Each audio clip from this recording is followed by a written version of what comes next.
La selección natural.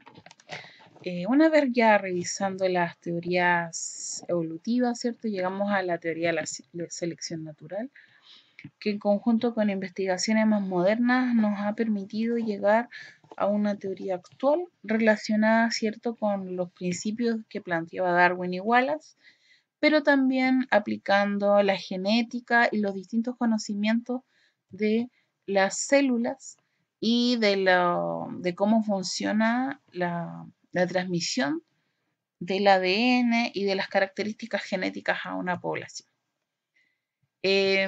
La selección natural no se refiere solo a la supervivencia del más apto. ¿Por qué? Porque el más apto, en realidad lo que hace es lograr reproducirse. Entonces, el que logra reproducirse y heredar sus genes, ese va a ser el que va a sobrevivir, porque va a permitir que sus genes se puedan transmitir de una generación a otra. Entonces, el esfuerzo va a estar vinculado no solo a la sobrevivencia, sino también a la reproducción. No todos los individuos sobreviven y se reproducen en la misma manera, ¿cierto? Por lo tanto, algunos van a contribuir más a la descendencia que otros.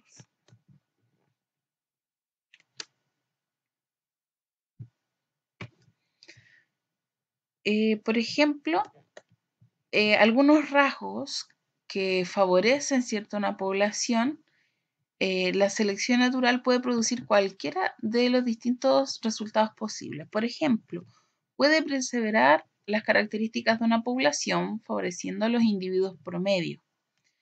También puede favorecer a los individuos que varían en una dirección con respecto a la media de la población, es decir, características que no son comunes en toda la población. Y también puede cambiar las características de una población, favoreciendo a los individuos que varían en ambas direcciones con respecto a la población. A partir de esto, se van a generar tres formas básicas de selección. A la primera se llama estabilizadora, la segunda direccional y la tercera diversificadora o disruptiva. La selección estabilizadora dice que va a favorecer a los individuos que poseen un valor promedio de un cierto fenotipo. Fenotipo es una característica física que es producto de la genética. Entonces, la velocidad de evolución de este tipo de individuos es más baja y generalmente se le llama estabilizadora. ¿Qué quiere decir? Que los individuos que tenemos en esta parte, ¿cierto? En la parte amarilla, donde está el promedio de la población, acá, se va a favorecer esa selección. Estos individuos son los que van a sobrevivir y los que van a pasar sus características a la siguiente generación. La selección direccional dice que aquellos individuos que tienen alguna característica que es extrema, ¿cierto? Que es extrema y es distinta a la de la mayoría o a la media de la población, esta sí va a favorecer el traspaso de sus genes a las siguientes generaciones. Entonces, esto dará como resultado una tendencia evolutiva dentro de la población, es decir, va a haber un cambio, ¿ya? En cambio, la selección diversificadora o disruptiva va a favorecer en forma simultánea a individuos situados en ambos extremos fenotípicos, es decir, con características totalmente distintas, ¿ya? Entonces, estas dos características van a estar mejor adaptados al medio ambiente. Entonces, a este tipo de selección se le llama divergente, ¿ya? Entonces se van a formar dos especies de colinas donde va a ir aumentando la población de estos individuos que están en los extremos. Adaptación evolutiva. sabemos que las adaptaciones al cambio ambiental, ¿cierto? Son características de la selección natural. ¿Y cuál es la finalidad? Que estas características que se desarrollan y adaptaciones al medio ambiente van a favorecer la sobrevivencia o la reproducción de estos organismos. Las adaptaciones son las formas en que un ser vivo organiza su estructura, funcionamiento y comportamiento cuando cambian las condiciones ambientales. Entonces, dependiendo del ambiente físico, ¿cierto? Algunos seres vivos se van a adaptar al ambiente terrestre, otros al acuático. Y de acuerdo al ambiente biológico, es decir, a los seres vivos que lo rodean, pueden ir coevolucionando, es decir, evolucionando en conjunto. Las adaptaciones al ambiente físico son o se presentan como respuestas adaptativas a los cambios diarios, estacionales y como adaptaciones a la colonización de ambientes terrestres o acuáticos. ¿Ya?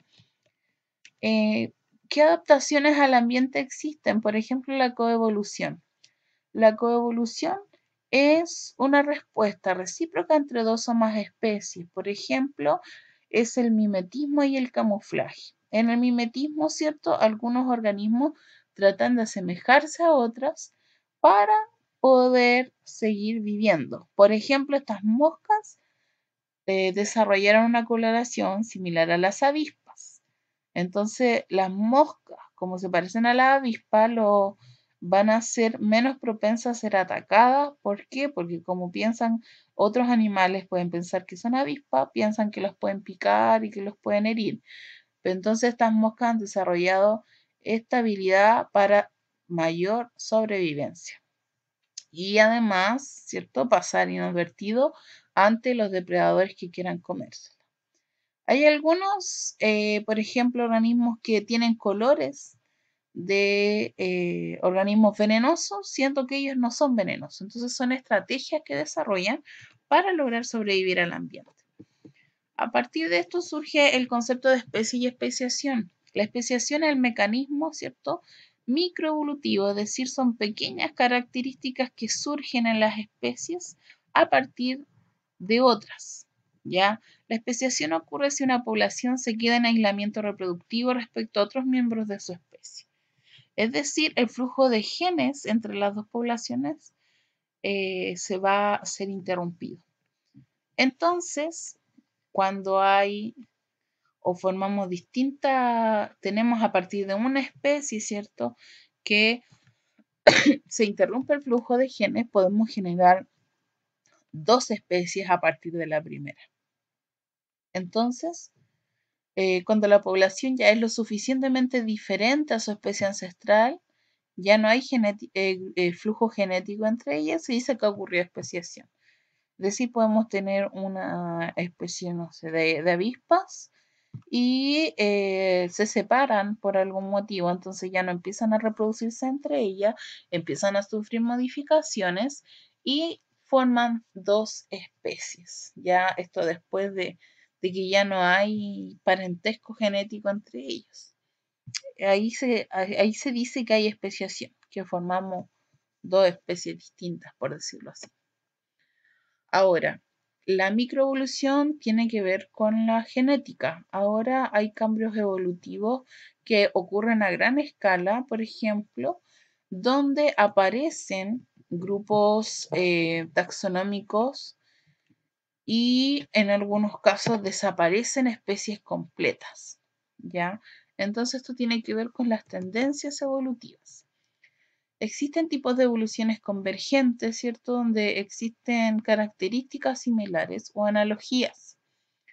Por ejemplo, la semejanza en la anatomía de una ballena en los tiburones, ¿cierto? Y algunos peces grandes. Entonces, como la ballena es un mamífero, tiene aletas, ¿cierto? A diferencia de lo de los peces, ¿cierto? Diferencia de los peces, ocultan la estructura de una pata, una mano de tetrápodos. Ejemplo, los peces, el salmón y algunos mamíferos como la ballena, que nadan a gran velocidad, tienen el mismo aspecto, a pesar de que pertenecen a linajes evolutivamente distintos. ¿ya? Quiere decir que fueron por distintas rutas evolutivas, adquiriendo distintas adaptaciones similares, ¿cierto? Sin embargo, las aletas de la ballena o de algún dinosaurio, y a diferencia de los peces, ocultan estructuras anatómicas remanentes de una mano de tetrápodo. ¿Qué quiere decir esto? Que tienen en común ciertas características que cumplían una función igual. Por ejemplo, acá vemos un grupo de plantas suculentas y tenemos varios tipos de familias, ¿ya? Todas estas familias son similares en sus tallos, que son capaces de almacenar agua, y en las espinas que los cubren, pero sus flores son muy distintas, las cuales delatan que sus orígenes evolutivos son lejanos. ¿Ya? Entonces acá tenemos características similares, pero que evolutivamente no tienen mucho en común. Ahora, cuando decimos la evolución divergente, son características similares. Por ejemplo, en el caso de los osos, se dice que los osos polares surgieron a partir de pequeñas poblaciones de esos pardos que habrían quedado aisladas durante las glaciaciones en el Pleistoceno, que es una era geológica. Entonces acá tenemos un origen común que después diverge, es decir, toman distintos caminos y se transforman en una especie distinta. En la anterior, ¿cierto? Tenemos características en comunes, pero que provienen de linajes totalmente distintos. También tenemos una evolución filética o gradualismo, o también llamada anagénesis, que son cambios graduales que transforman una especie a una especie con características distintas. Ya hay un cambio y prácticamente pasamos de una especie a otra. También tenemos otro tipo de evolución ramificada o cladogénesis, como en rama. Quiere decir que a partir de una especie, ¿cierto? O un ancestro común, la especie se va a diversificar y va a formar otras especies. Acá también tenemos una especie de lagarto, ¿cierto? Y formamos otras especies. O ramas, a partir de una especie se forman otras. La radiación adaptativa es una diversificación repentina. ¿Qué quiere decir? Que hay algún grupo de individuos que tiene éxito, ¿cierto? Llega a una zona donde se pueden reproducir, donde tienen todo lo necesario y comienzan a proliferar. Por ejemplo, los reptiles se independizaron de las aguas, ¿cierto? Por aparición de los huevos y comenzaron a sobrevivir ahora en la Tierra. Entonces se empezaron a diversificar rápidamente y empezaron a colonizar los ambientes terrestres, ¿ya? Por otra parte, por ejemplo, las aves también empezaron a conquistar el aire y aprendieron a volar, ¿cierto? Y a partir de esa adaptación empezó a diversificarse una gran cantidad de aves y también de reptiles en el planeta. Ahí tenemos el ejemplo de las aves. La extinción corresponde a, cuando termina un linaje completo. Hablamos, por ejemplo, de cuando, por ejemplo, cuando un meteorito, ¿cierto? Golpeó la Tierra y se acabaron masivamente los dinosaurios. Ya, a eso se le llama extinción. Se acaba completamente un linaje, entonces aquella diversificación o especies nuevas que habían se acaban de la noche a la mañana. Ya las extinciones pueden provocarse por distintas causas, pero siempre provoca un efecto muy drástico. pueden ser las glaciaciones, calentamiento global o un evento como la caída de un meteorito. Tenemos, ¿cierto?, un ancestro en común que se va diversificando, tenemos distintas especies y de repente hay una extinción. Se acaba todo. Y a partir de los organismos que se van generando nuevamente o de aquellos que sobrevivieron, vuelven a surgir otras ramas. Pero puede haber algún evento que provoca la extinción nuevamente. ¿Ya? Hay varios eventos que ha sufrido el planeta, de acuerdo a varios eventos de extinción, y han acabado con más del 90% de las formas de vida en algunos periodos, ya en las eras geológicas. ¿Qué quiere decir esto? Que hay muy pocas especies que sobreviven y a partir de eso se empiezan a generar otras especies. Se dice que la última gran extinción eliminó la mayoría de las especies de dinosaurios hace más de 65 millones de años. Hoy sabemos que el ser humano es el principal depredador y que gracias al ser humano ocurre la extinción de múltiples animales y de hábitats, ¿cierto?, con distintas especies. Calentamiento global y otros fenómenos también están causando extinción en nuestra época actual. Ahora, para terminar, les dejo este esquema. Muestra aquí unos insectos, ¿cierto? Y al aplicar insecticida, hay genes, ¿cierto?, que le va a proporcionar a este insecto sobrevivir.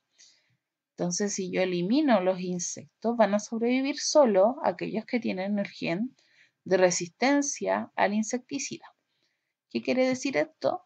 Que ahora van a sobrevivir solo las especies que son resistentes al insecticida. ¿Ya? Entonces, ¿será correcto pensar que los pesticidas han creado insectos resistentes? Les dejo la interrogante y lo planteamos en la clase de dudas.